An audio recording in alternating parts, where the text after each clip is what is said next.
Hey guys, just a short disclaimer before the video starts. The following information is not always including the new Evo, and as this is a new series of videos on my channel, please be aware that some information could be wrongly used. Make sure to like and subscribe to never miss a video on this channel. Now, enjoy! Hello motorsport fans, vegan raviolis and Ferrari strategists. Today I'm gonna show you guys some interesting things about the Ferrari 488 GT3 in amateur detail. Ferrari was a pretty big part of the history of motorsport and still is. After competing and winning in several racing series, including Group GT1 and GT2, the FIA announced a new race series with only GT3 cars as a European Championship, which started back in 2006.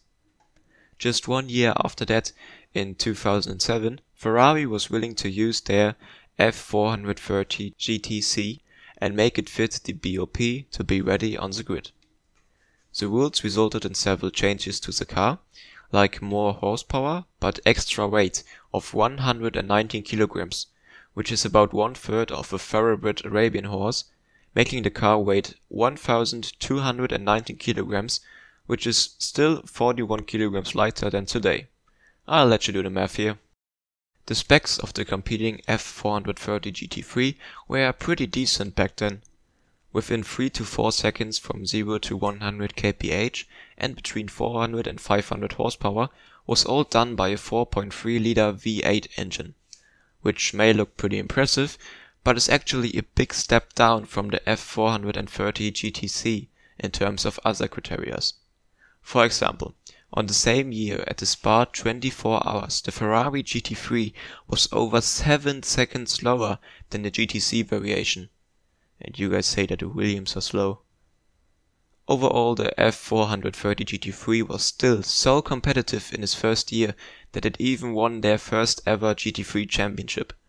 The car was used until the end of 2008, making place for the slightly changed F430 Scuderia, which didn't last long either. In 2011, the Ferrari 458 entered the stage and was a big step in terms of design.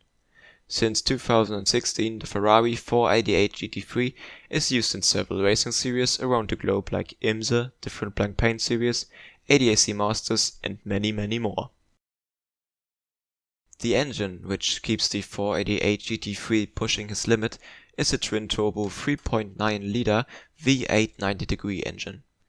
It has a maximum power of 600 Italian horses at 7,000 rpm and a maximum torque with 700 Nm at 6,000 rpm. The engine itself is placed right behind the driver's head, which is not that common and could lead to change of driving style because of the massive understeer. That's why Porsche put their engine in front in their Evo upgrade of 2019, making their car much more competitive than before. But Ferrari will stick with their engine placement for the next year. The Ferrari, aka weighs 1,260 kilograms and has, like any other GT3 car, 6 sequential gears. The Evo for the 2020 season got many minor changes to the aerodynamics and look, a major change at the dimensions at the front, as well as greater distance between the wheels and better brakes from the big brother, the 488 GTE. And since the new Evo, the car weighs multiple kilograms less just by new racing seats.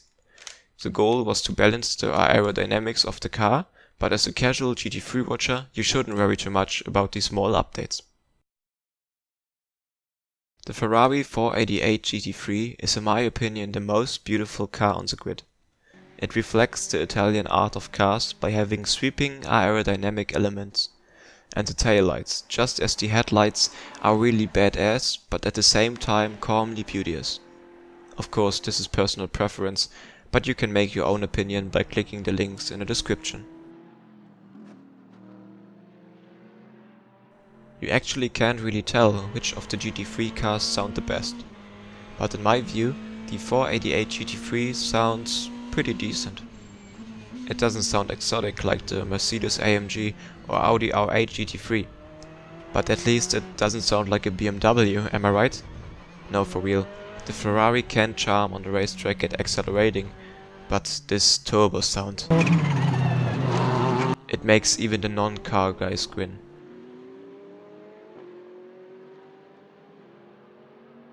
While not being a handy car which you can take to work or the mall, the price is unbelievable high with 597,000 euros. Normally teams spend around 300,000 to 500,000 euros, which sound way more reasonable after that.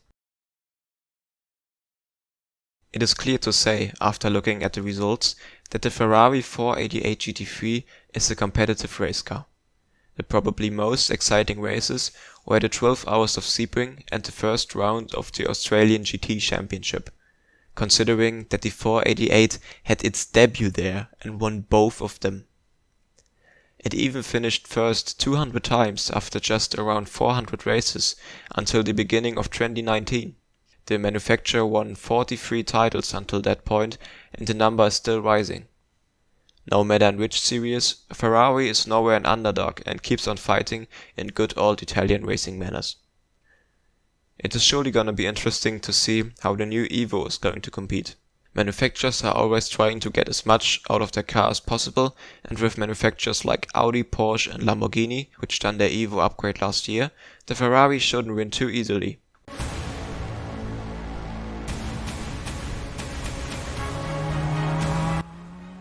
So guys, this was the first video of my new series called Under the Hood. I'm trying to upload a video every 1 to 2 weeks, so make sure to subscribe and keep yourself updated. If you want to see some sim racing action, make sure to check out my Twitch channel, Excuse1. Have a good one and I'll see you next time.